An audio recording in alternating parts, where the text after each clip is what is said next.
What's up, everybody? Old School NYC Gamer here once again, and thank you so much for tuning into Tabletop Times episode number 11.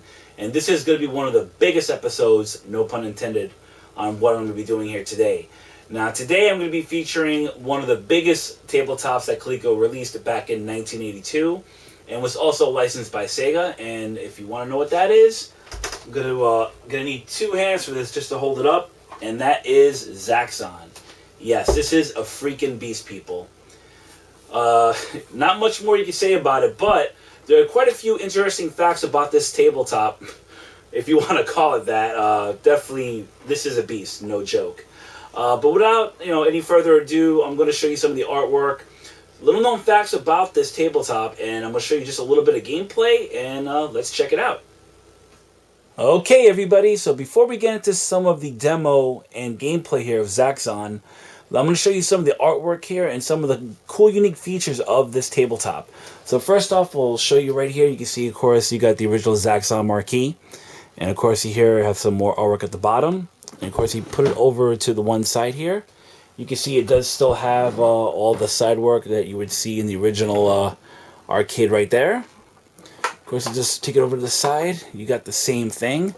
Now, the cool thing here is I want to show you, of course, when you see the display here, you just got to remember you got your two fire buttons. So if you're a lefty or a righty, this could work. And you can also use this as a reset button when you have a game over.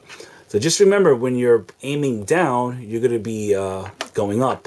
And when you're going up, you're going to be going down. Of course, left and right is still the same.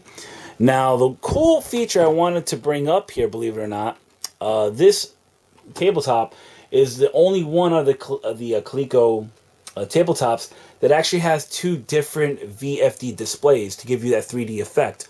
Also, there's actually a mirror right up here. The displays are down at the bottom, so it kind of gives you, like I said, that 3D effect. So without further ado, I'm going to show you a little bit of the demo that comes with this, and I'll show you a little bit of gameplay, and I will be right back. I just want to show you a little bit of the internals of that Coleco Zaxxon that I just showed you. Now, I pulled up the guts section on the handheldmuseum.com website, and those two VFDs that I'm talking about, see, this is the main playfield right here, which we will see within the demo, and this is your ship right around here. Of course, you got your speaker over here, and of course, this is your directional, and you can see here, this is actually an 8-way, joystick playfield that you could use. You could go 8 different ways, which is really cool. And of course, you got your fire buttons here. And yeah, I mean, that's pretty much, as much as intricate as it is, it's very unique, very cool that Coleco did this. And of course, right over here is the mirror, of course, to give you that 3D effect. As you can see both ways, and gives you that 3D effect. Anyway, with that being said, people, let's check out a demo of Zaxxon and a little bit of gameplay, and I will be right back. Okay, everybody, so before we get into some of the gameplay, I'm going to show you the test and demo mode here for Zaxxon. To get into the test mode, make sure you have your thumbstick down when you click into level 1. Then you can see right there, there's a test to make sure everything does work. So, of course, we're going to turn it off again, and I'm going to show you the demo mode. Now, to get into the demo mode, make sure you have your finger on the fire button before you turn it on. And of course, the same test will come up as that, but it'll just show you some of the gameplay here.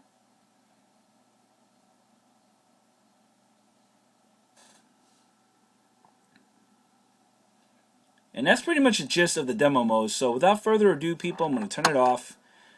And we're going to play a little bit of Zaxxon. And I might have to do a couple of tries here, because I got this stuck right into the viewfinder, so it's very hard to see.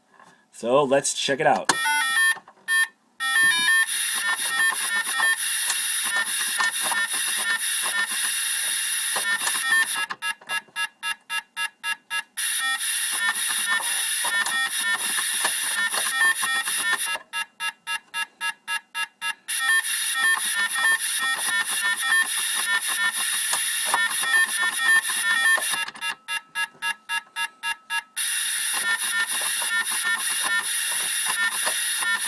Of course, I guess we're going to be going to the spaceship stage right now. And the one thing, of course, I got to admit, Coleco did do a good job of this. But of course, when you play in the arcade, you have a little target, so you know where the ships are. This is really like a trial and error thing when you're shooting these. And of course, it's a Zaxxon right there. I just saw that little yellow guy right there. Yeah, it can go pretty fast, people. This is my one small con to Zaxxon, that it's just slightly too fast. But I'm going to give it one more try here.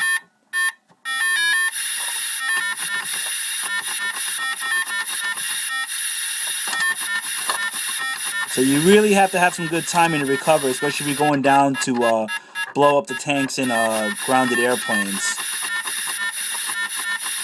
But of course you could cheat and just go over all that. So of course the one other thing I did notice is that you don't actually have any fuel tanks to shoot to get your fuel to keep, to keep going.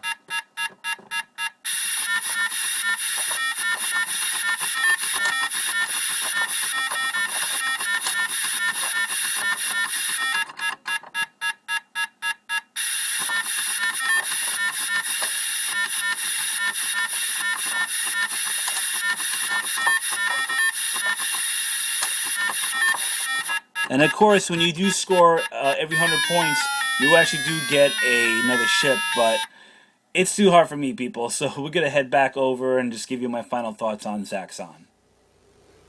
So there you go, ladies and gentlemen. Coleco's Zaxxon, made by Sega. What do I think about this? Well, like I said, you heard me say before, my one major con to this game is just a little too fast, to be quite honest.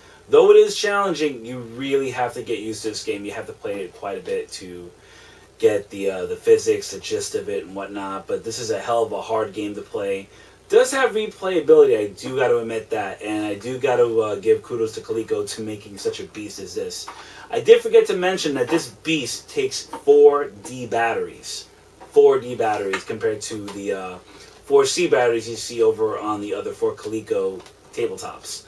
Now, looking on eBay, this could roughly go anywhere between 50 and up, and I really can't even give an end price because I've seen some of the auction prices go for ridiculous amounts of money. So for a hardcore collector, I would recommend it. For the casual gamer, I honestly would pass on it unless you really see it super, super cheap at a flea market or a thrift store or a yard sale or something like that.